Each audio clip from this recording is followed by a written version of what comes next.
Okay, so now we're going to transition to the third and final section of the symposium, Haptic Applications to Assistive Technology for the Visually Impaired. Sheila Omadran will be our keynote speaker for this section. Sheila is a professor in the School of Information and in the School of Music, Theater, and Dance at the University of Michigan. Her research focuses on human-computer interaction, especially interfaces including haptic and auditory feedback. Okay, could everyone please join me in welcoming Sheila?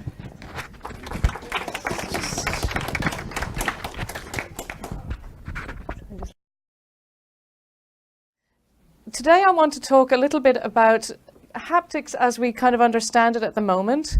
And I want to introduce both some pros and cons of the technology. We go on to the overview slide. Pros and cons of the technology. Something about what we, a brief history of how haptics has been incorporated into accessible applications. And it's a very biased history because the one thing about haptics is if you don't touch it, it's very hard to talk about it. So one of these projects I worked on myself, and the others I have had direct experience of.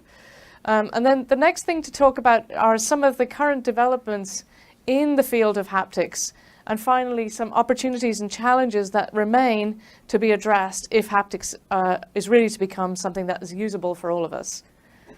So in terms of pros and cons, a couple of years ago, and Nick mentioned this earlier, myself and Nick and Gordon and John Gardner co-wrote an article where we basically looked at several things. But one of the things we did as part of that article was to compare different classes of existing haptic devices along by using a set of what are called exploratory procedures that were developed by Klatsky and Liederman.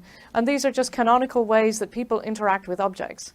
And so canonical procedures might be lateral motion, that's the movement of your finger across a surface, contour following, which is basically taking one or a couple of fingers and following the edge of something, enclosure, which is basically surrounding something and picking it up, being able to hold it in your whole hand, pressure, being able to push on something and get some sense of how soft it is. Unsupported holding, that's when you lift something up and heft it like a tool or something to figure out how large it is or where its center of mass is. And there are a couple of others, but these were the ones that we use. And we said, okay, if we take these exploratory procedures, which are things we do with everyday objects, and take different classes of haptic devices that are out there, how well do they perform in terms of giving us access to all of these canonical haptic procedures, which are things that people want to do when they interact with objects. So the first one we looked at was a standard force feedback device, which is the Phantom, if anybody's used it. This is a sort of a little robot that allows you to probe a virtual environment from the end of a virtual pencil, effectively. So you've got one point of contact and you use that to trace the shape of something in the environment. And so these kind of devices are very good at conveying three-dimensional shape. And they're also, and it's something people don't really think of, they're also quite good at allowing you to probe the dynamics of something. So you can attach yourself to a virtual spring, or you can probe the softness of a virtual object or something, or you can push something around. And so they're very good at doing things like that. What they're not so good at in terms of exploratory procedures is giving you access to very much. So you can use pressure, which is this, being able to press on the surface, lateral motion, being able to move across the surface, but you can't enclose something because you've only got a single point. And you can't really easily lift something unless there's a sort of what we call a virtual coupling or some kind of imaginary elastic band that allows you to attach to an object. So somewhat successful, but not great in terms of mimicking what we do with real-world objects. The next set we looked at were this whole class of what we now call surface haptics. So there's a whole bunch of technologies out there now that create the effect of a sort of a texture on the surface of a glass screen. There are various methods for doing it, but it typically feels like, if anybody remembers what it's like to rub your finger along the outside of a toaster when it's not quite grounded, a lot of them feel a bit like that. And they can switch that effect on and off as you go across the surface. So they use that to give you the sense of the presence or absence of friction, and that in turn gives you sort of a shape display. And when it's supported by visual stimuli, it's actually quite effective. But thinking of it for access for blind people or applications for blind people, it does have some drawbacks. The pros are that you can do this fairly easily on any solid glass surface. But the cons are that it really is quite an odd and unusual effect. You get some sense of, you're able to use lateral motion to get some sense of this sort of friction-based effect. Contour following is a bit difficult for the simple reason that the effect is either completely on or completely off. So when you cross a boundary, your whole finger pad is exposed to the effect, which means that you can't get what we call differentiation or changes in the image underneath the finger pad like you would when you, say, put your finger on a braille cell or something. So that's its major drawback. So in terms of exploratory procedures, obviously you can use lateral motion. Contour following is somewhat compromised, and whole hand exploration or of any kind is unsupported. The next class we looked at were vibrotactile displays. This is some of the work that Nick has been doing.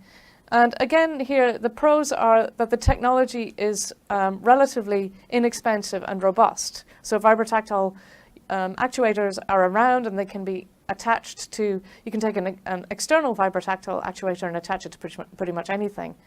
The cons are that, similar to the surface haptics devices that I just talked about, contour following is not straightforward because, again, the effect is either on or off as you move across the boundary of a shape. And again, there's no differentiation of features within this notion of the contact patch.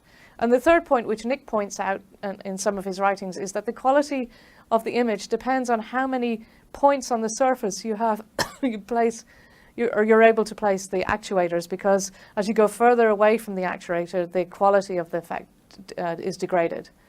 In terms of our metric of exploratory procedures, lateral motion is supported, so you can move forward and back across these vibrotactile displays and find an edge.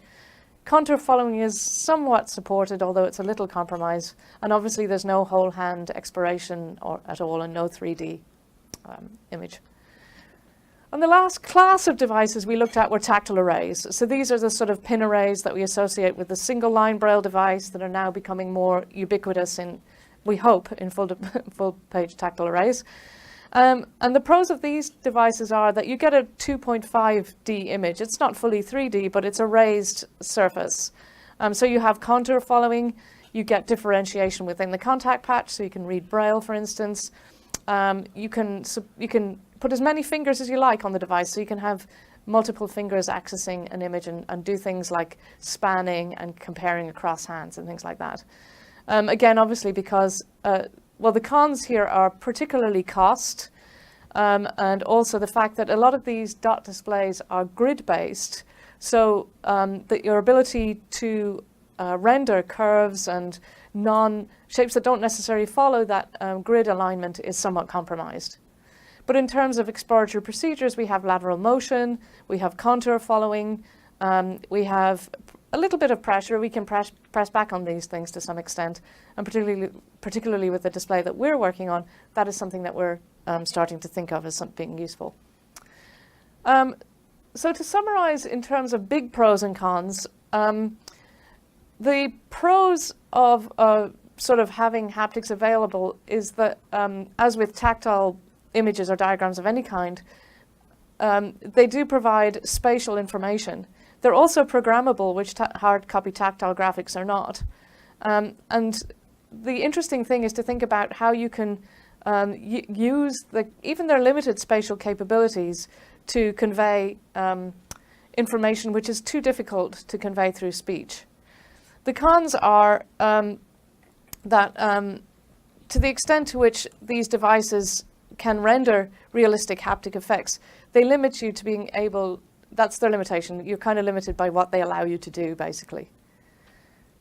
So then the next part, I want to talk about a couple of example applications, which I think are particularly interesting. This is by no means an exhaustive review, but I want to talk a little bit about an application that uses dynamic interactive haptics, an application that uses three-dimensional haptics in a static form, one that uses three-dimensional haptics, interactive haptics in a dynamic form, and then finally a project with the METEG, or the predecessor to the METEG device, that has to do with conveying layout of visual imagery, or at least a very simple screen. So let's, and then there are two other classes of devices here, which I'm not going to talk about because one really is Nick's work, the work on vibrotactile stuff. And then there's a small amount of work on surface haptics, which I'm also not going to really cover here. So let's just go back to talk. The image I want to, the first one here is an image of an interactive lab that is part of the standard science curriculum and has probably been modified since then. But this was work we did in about 2000 with Immersion Corporation when they had this force feedback mouse called the Wingman. And it was a two degree of freedom device. In other words, it could convey information in X and Y. But what was interesting about this lab was that they chose to program the dynamic qualities of the haptic display as well as its ability to convey static information. So you could move this thing around, and the lab was the behavior of an electric charge on the surface of a sphere. So you could attach yourself to the electric charge, move towards the surface of the sphere, and be repelled either inwards or outwards, as you might expect from that behavior. The other thing you could do was then stop at any point and click the mouse and take a sample of basically the value of the charge at that point, move across to another panel and drop that on a graph, and then link the points on the graph and feel the shape of the graph. So you could do real-time sampling of this little lab and build your own diagram and then feel it. So that I thought was a very compelling application because of its combination of the use of dynamic interactive haptics and then also being able to sort of sample and draw effectively your own plot. And as we know, creation of tactile imagery by blind people for even their own use or for their teachers or fellow classmates is something that's still very difficult to do.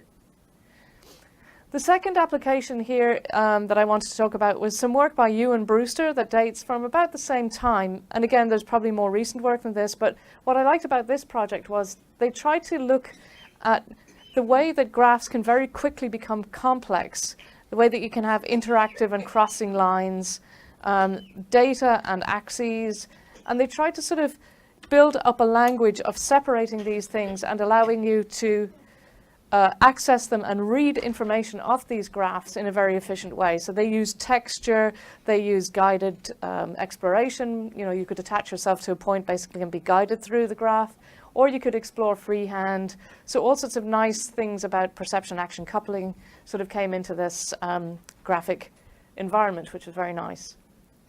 The next environment was work done by Magnusson and colleagues in Sweden at Lund, and they were interested in allowing people to basically pre-learn a very complex traffic intersection. So they used a phantom plus audio information, and you wore headphones, and basically the probe of your phantom became like the virtual tip of a cane, and you could sort of follow along streets, find features at this very complex junction, line yourself up to cross, and step out either into traffic or into non-traffic, hopefully, if you got the pattern of the traffic right, because you could hear that through binaural audio. And if you did step out into traffic, the cars would kind of come along and bump your cane off the road. So it was kind of cool. But you were able to find all the things like the different lights on the, it was a well, you can see for the sighted people, they can see the picture here. It was quite a complex crossing, and there was a lot of what we call street furniture in the way. So you could basically pre-walk this junction and kind of learn how it behaved and hear how it behaved as well before you went out into the real world to try it. So I like this application because it was interactive, it used multimodalities very well, it used dynamic information very well. And the final application that I wanted to just point out here was for a tactile array. This was for the Hyperbraille, which was the precursor to the METEG device that's, I don't know how much it costs now, but it used to be €56,000. It is a very nice device. It's a full-page tactile array. And this application here is just a very simple thing. It's just basically showing you the outline screen of a PowerPoint presentation, and that doesn't seem like much, but if I was able to really quickly do that, I could sort of point, I could use my finger or cursor routing to point at points for you as we went through this presentation and make it much more interactive. I could also draw stuff for students in real time in my classes. So this is just a very simple thing that you don't really need high fidelity to do, but it offloads the spatial information from the auditory channel into the tactile channel in a very efficient way. So the next part, I just wanted to talk a little bit about the sort of state of the art in terms of the technologies that are coming to our attention. And of course, a lot of you are familiar with a lot of these. So we're starting to get better and better ways of creating hard copy, high fidelity and high resolution tactile images. And this is, what Steve will probably be talking about, from these sort of 2.5D printed lovely maps and tactile images that Steve makes to 3D models that are 3D printed. We're also starting to have access to full page tactile arrays. Can we move that image? Yeah. So we have a couple here highlighted. There's our device, which you'll feel, which is very much at a prototype stage.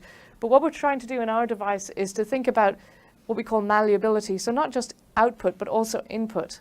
And the idea that you could have a full page Braille display, but you could also have something which is completely reconfigurable. So you could, for instance, create a keyboard at any point on your Braille display if you decided you wanted to type something in. And we'll demonstrate hopefully a little bit of that. And then finally, this is, I think, the most recent version of the METEG display here, the one, yes. I think that's still the very expensive one, which is kind of based on existing technology, but it's sort of oriented vertically instead of horizontally, which is typically what we think of. I just wanted to point out, oh yes, the last thing is this, the APH device, which Ken is going to talk about as well, which I'm not going to say too much about because he's going to address that too. That's the third of these large-scale tactile arrays. The final thing that's of interest now is combining tactile or either hard copy tactile or full page array technologies with other modalities. So here we have a picture of one of Steve's nice graphics. You can see how the fidelity here. And then there's is this the periodic table one? Yeah. So this is the periodic table that Josh and Steve created, where you can use a pen. Basically, you offload the spatial layout of the periodic table to the tactile sense, but you overlay that with auditory information, which you can access by moving this pen to a particular element on the periodic table and then tapping that element and having that information spoken. And I really like that because you couldn't fit all that information in Braille into the space on the table that you have available, unless your table is going to be enormous.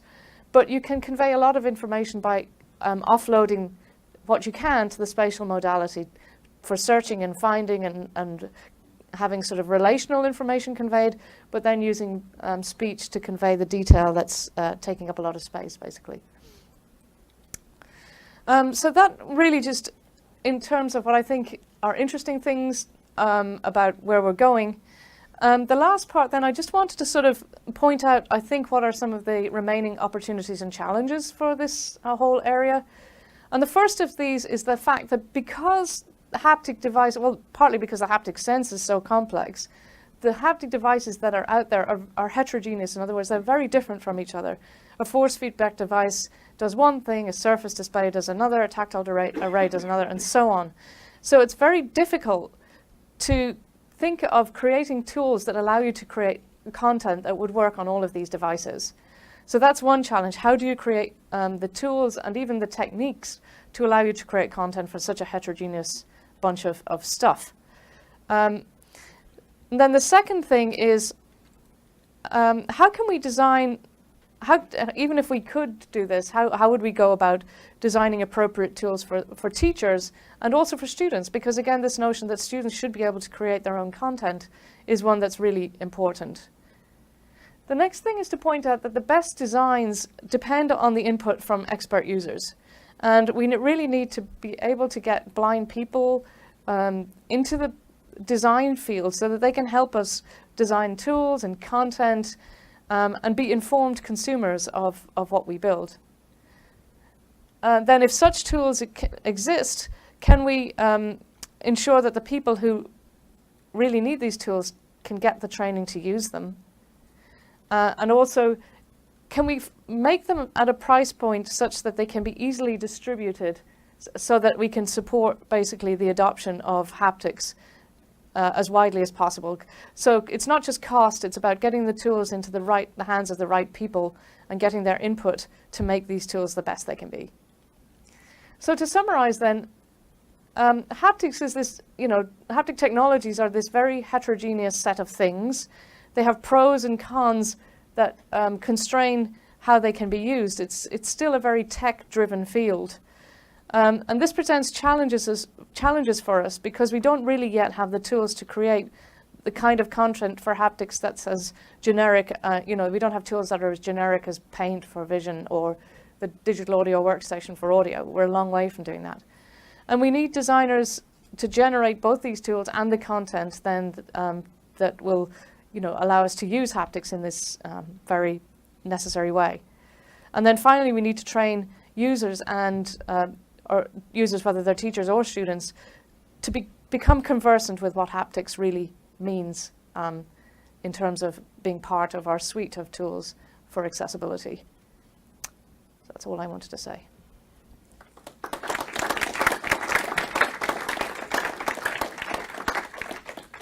Okay, great. Thank you so much, Sheila.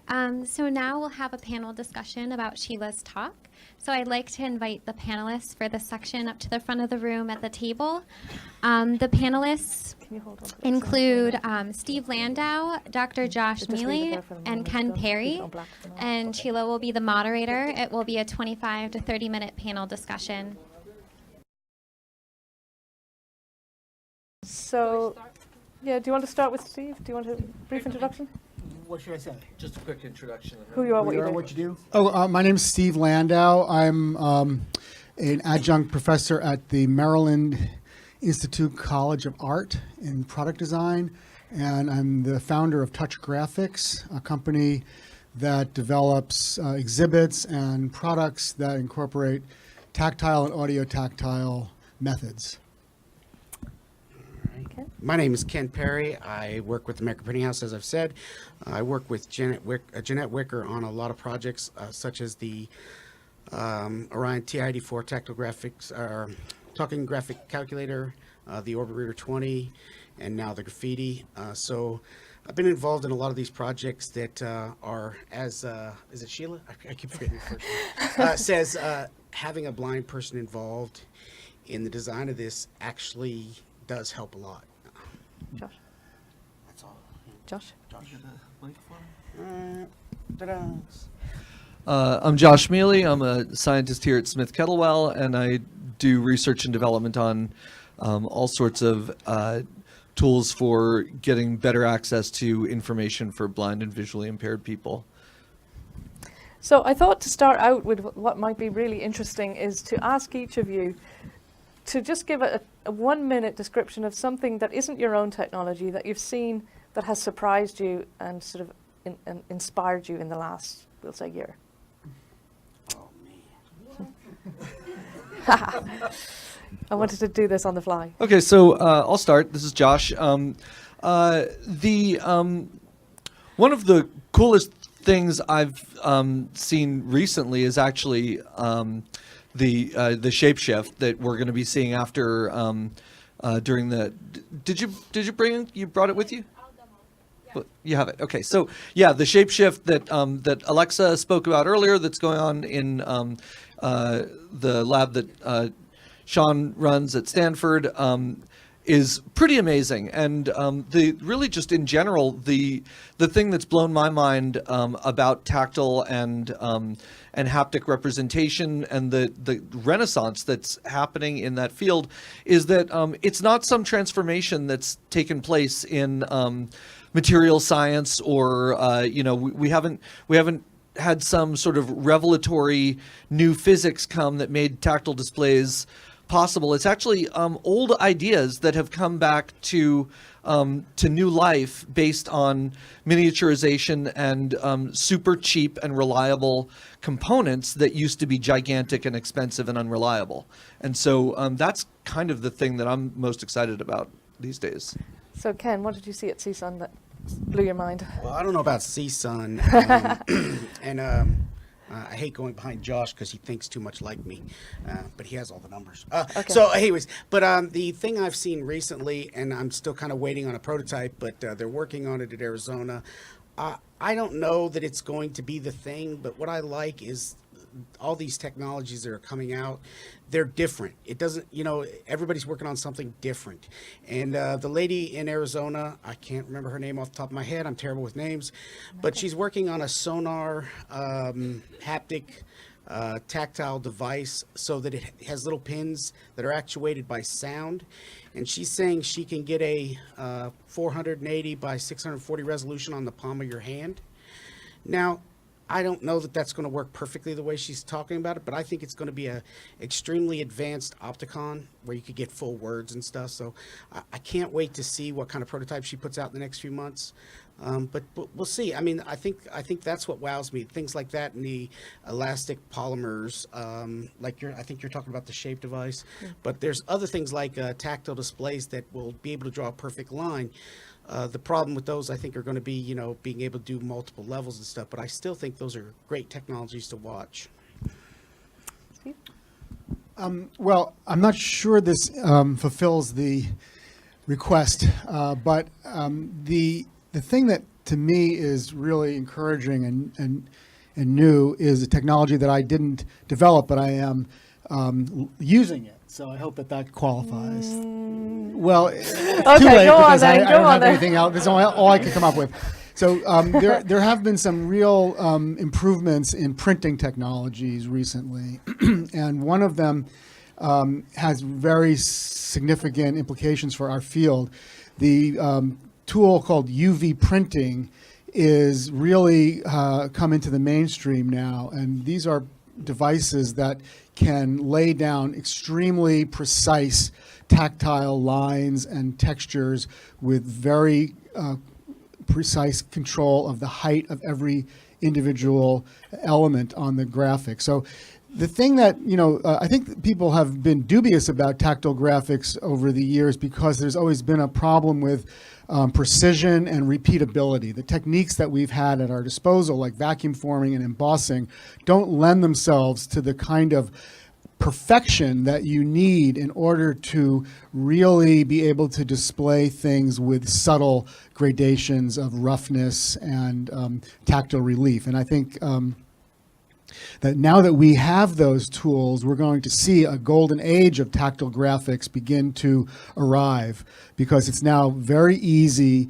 to make extremely high quality tactile pictures that coexist on the same surface as visual imagery and braille, and that could have significant implications for things like signage. So right now we're developing signs that are super durable and can be used by visually impaired people with confidence that the symbols that they're looking at will appear precisely the same each time. And I've had some samples of those techniques. I'm going to be passing them around a little bit later so you can get your hands on those. So for me, something that I was recently at the Haptic Symposium here, which is our big conference in our field. And, there's hundreds and hundreds of demos, and some of the people came along and experienced them. But one of the ones I thought was potentially really interesting for us, and it was a very rough demo and it didn't work very well, but it has a huge potential, was developed by a colleague called Karen McLean. And it was a very simple pen that had a mouse ball on the end of it that you could break. So in other words, if you were rolling this thing over any surface, like a blackboard or whatever, you could artificially stop it so that you would feel a sort of what we call a virtual fixture, or a line in the workspace that you could then use as an axis, or maybe it could be a template that, for instance, could allow me to draw a sine wave on a chalkboard. That it was so something. It's really, really simple, but it's just one of those things I think could facilitate this idea of a blind person creating content and being able to communicate spatial imagery that isn't necessarily visual, but there is a language of spatial imagery that we need to be able to converse in. So I thought that was a really interesting little tool. Yeah, love to see that. So it's basically a little digitizer pen where the ball can be stopped. Can you use the mic, please? Oh. Yeah. I just wanted to ask that device. It's just a little rolling ball that has a break so that you can. Yep. It's like a mouse ball, So the sine curve that you're drawing has to be preloaded existing. into some kind of template. Yeah, but then this is guiding you as a. Yeah, it could guide you. Yeah. Cool. It's really thought.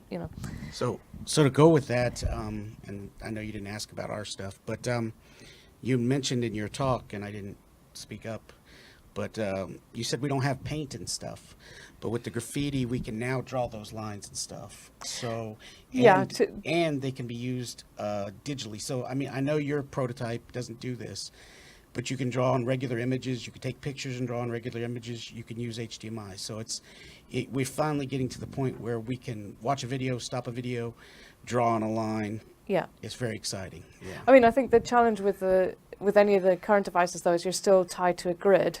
This is completely freehand, so you could draw any curve of it, any arbitrary.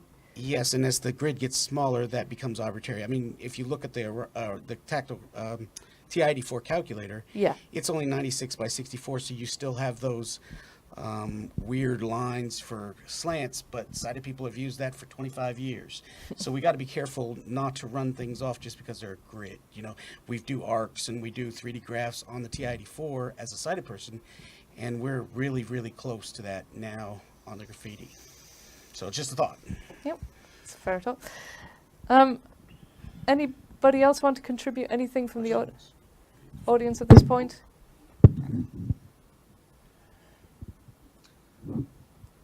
I got the. Can I say something, Sheila? Sure, yeah.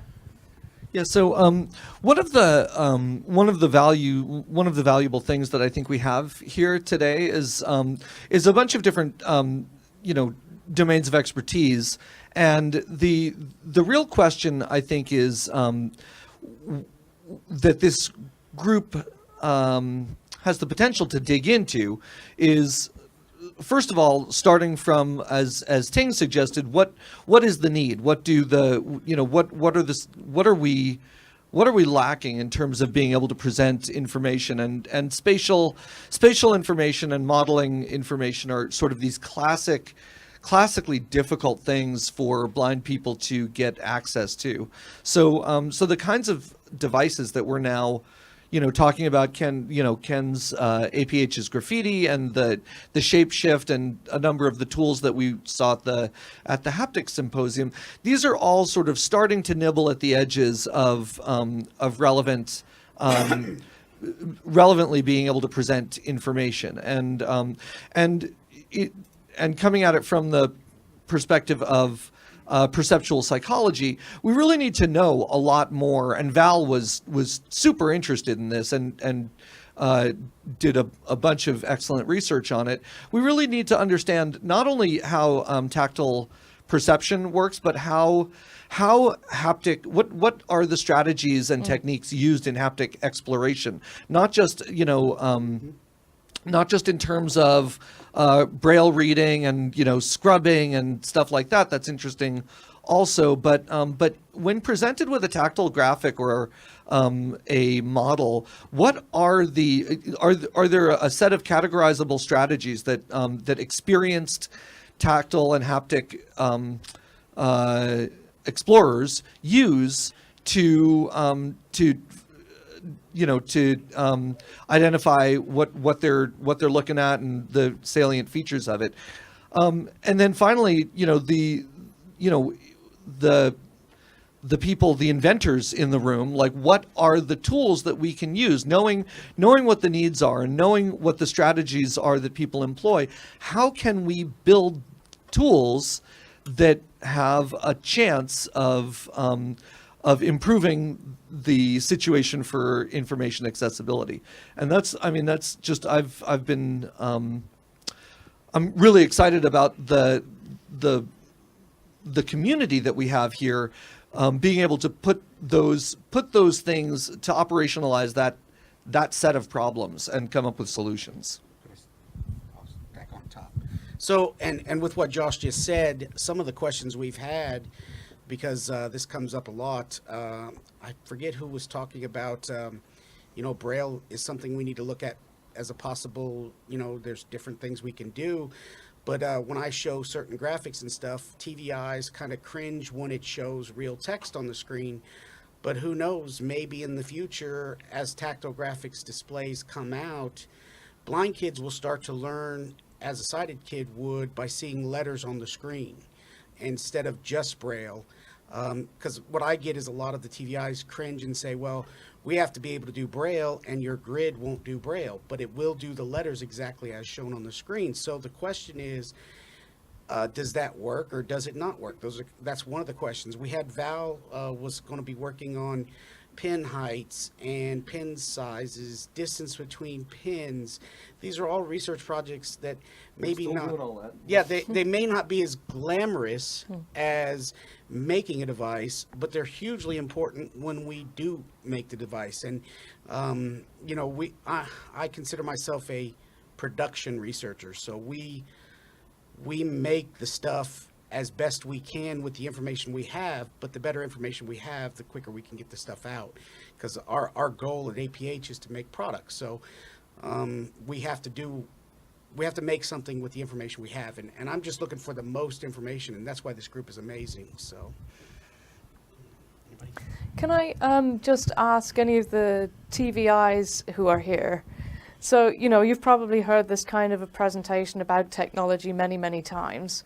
And is there something that you would say to us as the developers of these technologies? What is it that you would say, like, are we already too far past the point where, you know, you would like to have input, or what would be your response, if anybody? Can you just grab the thing? Yeah. I am a dinosaur, so please realize that I recognize that fact. You know, I'm not a technologically adept person. I use it when I have to, and I learn as much as I need to. But I want to ask the group this question.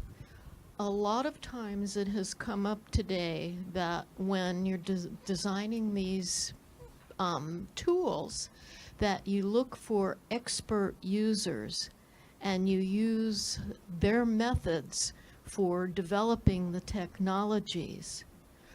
But that's not the only way that people who are blind and visually impaired learn.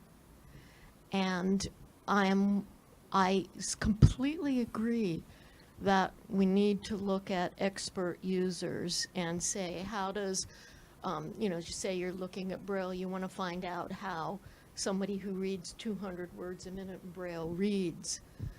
But what if the population that you're working with doesn't have the capabilities of those expert users? And I'm saying this from the viewpoint of having worked with many, many children now who have cerebral visual impairment and whose brains work very differently. So Can I just come back ahead, on that? yeah. I think when we mean expert users, we're sort of thinking in terms of domain. So if you were, for instance, developing an application that was for people with cerebral palsy, you would want people with cerebral palsy involved. I guess that's what I mean, like domain. But one step further, I mean, with the stuff we created at American Printing House, we have a process that we go through expert and field testing, and we get feedback from all of them. And Yeah. that doesn't mean just because I'm giving it to Josh and Lucia, they get it first to tell us if we're on the right track. But then we go out and we do countrywide, different disability-wide testing to make sure this is something that, you know, people with multiple disabilities can get something out of it. Now, that doesn't mean if multiple disabilities can't get something out of it, we don't make it. It means we definitely, and I'm sure other researchers here do it, but we want to get as much input as possible because it makes our devices better. Yes. And in doing a lot of these, so I mentioned expert haptic explorers, right? And so what we really want to do is we want to understand what is possible. And so you see this in psychophysics all the time. You see, you know, you train somebody up, like if you're looking for, you know, you want to know what the, you know, minimum audible movement angle is, or you know, tactile acuity threshold. You basically train people up to be as good as they can be, and that's in order to know what the physical, you know, where the limits of the system really are. That's not to say that you expect everyone to be performing at that level. With the haptic exploration strategies, what you want to do, or with expert readers, what you want to do is you want to see how they're doing it, so that if there are techniques or strategies that are teachable or replicable, they can be articulated to people who are not as efficient or as expert. And that's, again, not to say that everybody has to do it, has to be performing at the top level, but it is to say that by understanding how people at the top of their game are doing things, you are then able to teach it and potentially help others improve their ability to read tactile graphics or read Braille or whatever the case may be. And Can I just interrupt you, Josh, to ask Steve, because Steve, you've most recently been doing a very interesting project where you have been out in the field, right, with the people looking at the crosswalks in New York. Josh, you done with your? Oh, sorry. But I just Sorry. just noticed we're running out of time, and I really want to hear from. Oh, well, I'm not exactly sure if I can answer that directly, but I can say to answer Sorry, Josh. your question, I think that there is potentially a little bit of crossover in understanding between what we mean by an expert user and what we mean by human subjects in usability testing. So those are two different audiences, two different groups that we rely upon. And so we always insist on doing a lot of usability testing with users of all different ability levels and with all different capabilities and preferences. But that's a different category than what I think of when I go to speak to super efficient readers, for exactly the reason that Josh said, that we want to learn how they're doing it so that we can incorporate those methods into our teaching for other children or adults who are less proficient. So we're trying to basically use those people as models, I guess, and extract as much knowledge as we can from observing them, but with the understanding that very few people can perform at that level. So we have both kinds of input. Yeah, just one thing. I mean, I think the point is a good one. We all like expert, and I'm talking within a domain-specific group. We like the great users because we're like, wow, they do exactly what we want. But I think it's really important to look at this distribution because you actually learn a lot, and I think that was the point of your comment. You learn a lot from the really poor users in terms of what strategies are. If you can look at this from a strategy standpoint, you could say these types of techniques are being used, but they're not working well. Same with the argument I made for the importance of downsampling filters and things like that. If you can really figure out what's not working, then that helps you to also figure out what is. So I think both sides are useful. And if I could just add some other design characteristics is to allow room for error. And I don't know quite how to do that. It's probably device specific, but a lot of learning happens through mistake. So how does the device incorporate and maybe in fact welcome mistake, error, for self-correction again? And then I would just say something that the goal, the means of getting there maybe should bring some joy. That's a really good point. Yeah. Ting has a point she wants to make as well. Oh, thank you, Natalie. I was wondering, when you guys do your user testing, how often do you test the device, like in the context of carrying out an actual learning task to meet some sort of like specific learning objective? Because what I tend to see is, people say, oh yeah, we did all this testing and the device works great and we push all these buttons and like things are working. But then when I try it in the context of like an authentic like learning, like a lesson, like a classroom lesson, that's when the breakdowns happen. So I was wondering, like, how often do you actually test it in the context of a lesson? Yeah, go ahead. So I freely admit that in the past, Confess your sins. our methods aren't to that standard. But with this new device that we're working on, we've actually got a training book that we're working on with several people, and we also have actually got it out to people who are using it. It was really interesting at CSUN. They cheered at weird times during the talk. I mean, you know, I showed them the calculator working it with it, which is what a lot of people are already using it for because, and I'll show this, but you know, in one case, statistical graphics, which I think you mentioned on one of your videos, is like almost impossible to do with sound. But these tactile displays are going to be able to finally move kids that need that kind of problem into the usable realm. And in fact, we've tested with it. So yes, we are setting up problems and things that kids can try. And what we've done is we're making a training book so that you get the tactile graphics on paper or vellum or whatever we had to do to make it. And then you get it on a tactile display and we compare, you know, the ability to do the same projects. And what we're actually finding is some of the projects are harder to print something for, you know, like a Roland style printing, than to actually use the tactile displays. So, and I'm not just talking about ours, because of the different things they can do versus what you can do on just a Roland style printer. It's very amazing how it's going. But yes, we have started doing that more for our devices. Cool. Thank you. And I also just want to quickly follow up. I think that translational piece is really important for teachers because teachers almost need a little bit of hand holding and just even like a 2-minute video to see how this technology is actually going to work in the genuine like lesson. Right. They need like a lot of case studies and like scenarios of how this technology is going to work. Right. Thank you. I will mention one other thing because I was going to mention my 8 minutes, but I'll run out. I'm going to send you some videos from Desmos. Do y'all who know Yes. who Desmos is? They made 3 very nice videos with the display I'm going to show you. And one of them was just amazing because they made a game that you roll a marble and tell the slope by where the marble hits on the graffiti. So it's a tactile game to teach slopes. And they did that with our touch stuff. So Desmos has been working with it. So when we say experts, it's not just these experts. They are actually working with students, and they're creating curriculum before we even get these devices out now, which is a great way to do it. Any other questions, or should we? There's a couple more questions. Yeah, go ahead.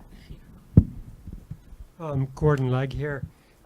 I really appreciate the comments from the panel because we have people here that are on the real cutting edge of tactile graphics. So one way graphics is used widely in education and in science is to visualize 3D information. So I wonder what you guys think about using tactile graphics or 3D printing, anything to convey truly 3D information. Where are we with that endeavor? This is Josh. So, real quickly, there's, you know, anything that has a 3D printer in it, you know, gets people excited.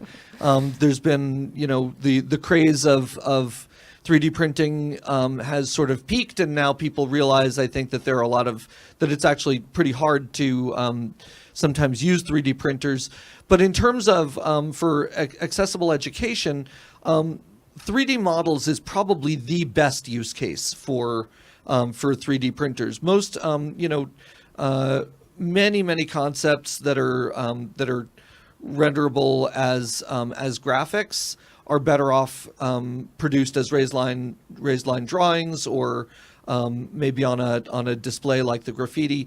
But for truly 3D objects or 3D data sets, printing is actually a really cool approach. The problem is much more in terms of expertise in designing the objects. Teachers who have domain expertise in the subject area don't necessarily have expertise in 3D object modeling or in tactile perception, and you need to sort of understand all of those in order to produce viable, salient 3D teaching materials. And so this is an active area of research that I think a number of people are very interested in, including us at Smith-Kettlewell, and we're collaborating with Ting on some of this research. But we really want to look at how can we help the teachers who understand the material, meaning usually the classroom teachers, to collaborate properly with TVIs who understand the presentation problem, and to put them together with somebody who knows how to actually design and produce 3D objects. So it's a collaboration and expertise melding problem.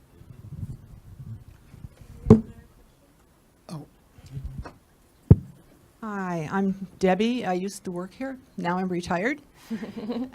So just a few things in terms of research on the new haptic and tactile devices is to be sure to check out some of the old goodies, like if you've never seen an Opticon, if you can possibly, you'll excuse the expression, get your hands on one, do so. And that's a good starting point also for letter shapes and what's needed and what works. I feel compelled to make another comment about the Opticon, and that is there seems to be in the world a lot of devices that are binary in terms who like them and who don't. So I think that we have dog users and cane users, and we have musicians who read music and musicians who are who play by ear, and we have Apple lovers and Windows lovers. So it's amazing how it works out. And with the Opticon, there were Opticon lovers and there were Opticon haters.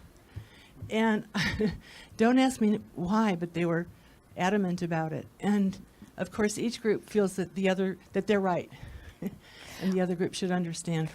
I would say that the one thing that the Opticon did very well was this notion of sort of direct manipulation. So, you know, when you think of how you manipulate menus on a screen with a mouse, the Opticon allowed you as a visually impaired person to actually explore imagery in a very interactive way. And there aren't that many tools even out there now that give you as direct contact with the printed matter as the Opticon did. Yeah, you're yeah. Well, it's yeah.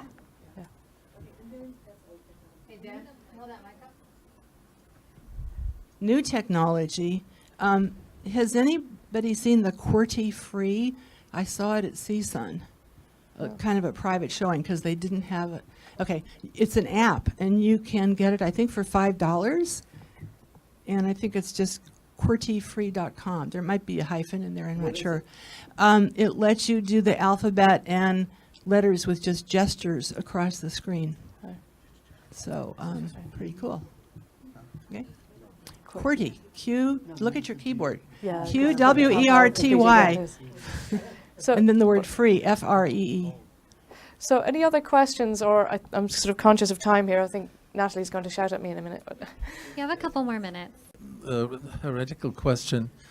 Is there something that you experts in this technology, in haptics, can sell to those people who have no reason to think of themselves of suffering from an impairment, that would make it so attractive that it would be an incentive for manufacturers to make large numbers of it, so that you who work for those who have an impairment can piggyback on that, because it's happened with other parts that all of a sudden became applicable in all kinds of different things, so that, you know, people with visual impairment, for instance, could benefit from it.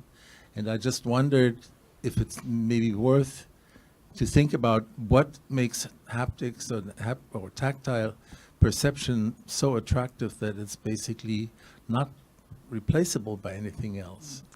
I'd like to tackle that.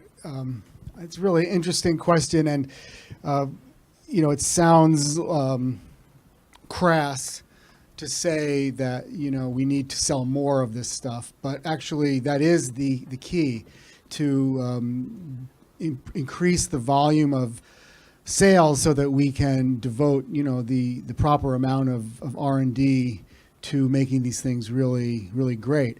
And I think that, you know, universal design is the idea that we can build multiple modes of use into products so that anybody could use it. And if we can figure out how to overlay tactile information on visual displays, that would be a very crucial accomplishment, because it would mean that we could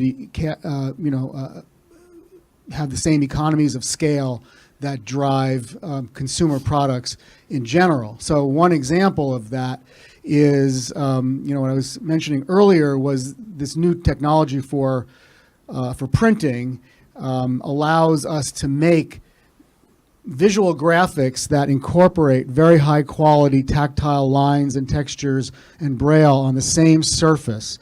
So in a large project that we just completed in New York City, we installed audio tactile maps, 45 wall maps, floor plans of a large office building.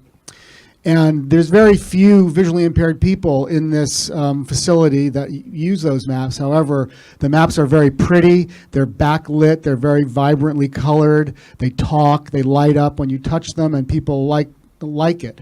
So they have decided to use those as their regular maps for the entire facility, and those now have this built-in accessibility feature which makes them inviting and usable by people who aren't normally able to use maps, visual maps. And that does seem to be a viable commercial model for how to begin to build these capabilities into mainstream products. I mean, you can imagine a washing machine, for example, that had a very simplified display with tactile markings on it that would make it more accessible than currently these appliances are. So, and companies like Maytag have already, reached out to us and said, how can we do this? So they're aware of that, and they're trying to ramp up their abilities, because they recognize that as the population ages, that age-related visual impairment is growing and does affect their ability to market their product, which is kind of a new thing to have occurred. So I don't know if that answers your question, but I definitely the right direction. Yeah. Something that is not easily shaped in plastic, or like with Maytag people, that's all wonderful. But think of carpentry.